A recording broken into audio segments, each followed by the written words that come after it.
Hi everyone, and welcome back to my channel and another video. In today's video I would like to talk about work-life balance, and is there such a thing as work-life balance, or is it just so complicated that it is difficult for us to understand whether we have our work and our life in balance? Obviously, in a real world we would like to be working less and doing the things that we enjoy more, but that isn't always possible because of the constraints and the responsibilities that we have in our lives. So we tend to hear the phrase work-life balance quite a lot and wonder how is it possible to achieve work-life balance, and is it possible to achieve it? And the more I've looked into it, the more that I've realised that it is quite complicated and depends on lots of different things. So general belief has us convinced that there is a state of bliss that we can achieve in our lives where everything fits neatly together. But my experience tells me something completely different. If you did like this video, please do remember to give it a thumbs up, share it with a friend who needs to hear it, and subscribe to my channel. Remember that subscribing is absolutely free.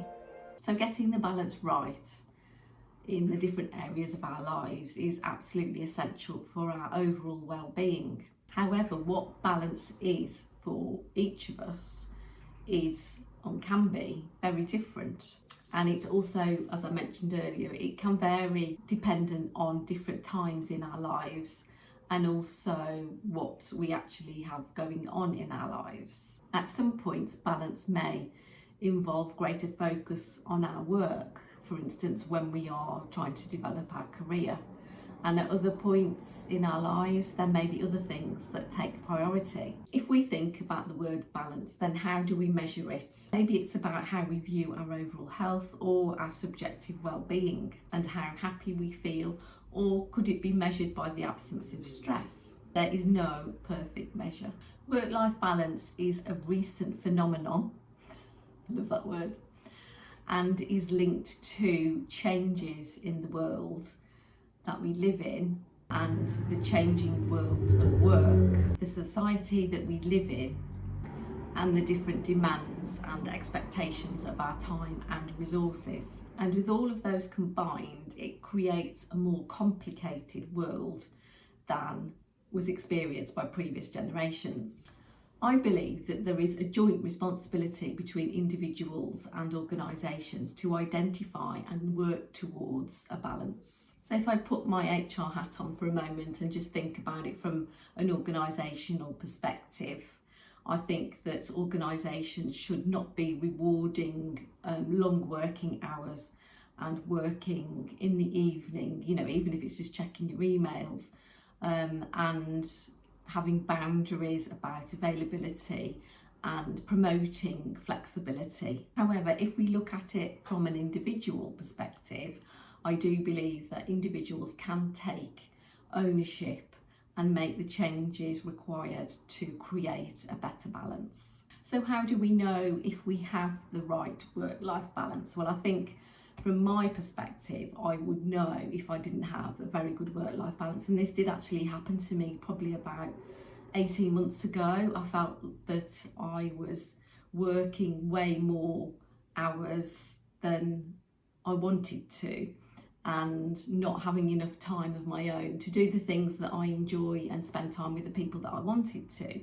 So I did actually take ownership and go about speaking to the organisation that I work for and asking if I could have more flexibility around my working hours so that my balance was a lot better, and things have felt a lot better since then, which I'm very pleased to say. Conversations around work-life balance normally have certain unspoken assumptions. For example, the idea that certain areas of our lives can actually be separated, and it's very rare for someone to be able to separate their work life from their home life. And it's also unrealistic to expect ourselves to be able to do that. So there'll always be a spillover. So if there's something big that's happening at home, then it's hard to switch that off when you're at work and just forget about it. And vice versa, if you've got something big going on at work, it's then hard to switch off when you get home at night or over the weekend, because you can find yourself continually thinking about this thing that's happening. And the spillover can be negative or it can be positive. So if it's positive, then it can energize us. If it's negative, then it can deplete us of our energy, which can then show up in our work performance or at home, in our home life with our partners or our family. There is also the assumption that more time spent in the personal area of your life is positive. But actually, there may be someone who is very creative and they've got a big creative project happening at work, and they're spending a lot of time on that, but actually they really enjoy it. So that might not matter to them that they're spending more time on it and less time in their personal life. And also there may be an intellectually demanding project going on. And if someone is very intellectual and they enjoy that side of things, then again, there's nothing wrong with them spending more time doing the things at work rather than being at home. This finding flow has a positive impact on our psychological well-being and is linked to purpose and meaning. Another element is people that use work for connection. So they may be lonely outside of work if they live on their own or they don't have any family. And that may mean that they want to be at work more to have that social interaction with people. And obviously that has a positive impact on our well-being as well. Therefore, a lack of balance is not necessarily a negative.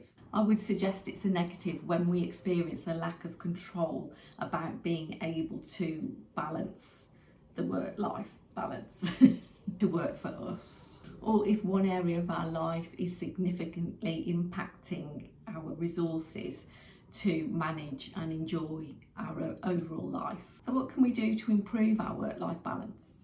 We'll start off by reviewing where you are now. Does your balance work for you at the moment? If you had to score your balance right now out of 10 in a totally subjective way, what would your score be? If yes, reflect on the habits that you actually have in place at the moment and keep doing those things to maintain the balance. If no, take an honest look at the factors that are influencing this imbalance and consider these questions. What areas of your life are currently replenishing your resources and making you feel good? What additional habits can you adopt to protect these areas? And how can you add to them? What areas of your life are currently depleting your resources? What unhelpful habits do you have that may be cutting into your personal time? Maybe work is busy and you keep checking your emails into the evening, which I mentioned earlier. But really, when you think about it, what is actually going to happen between then and the next day when you're back at work? So challenge yourself. Do you really need to do that? Ask yourself, which habits can I change?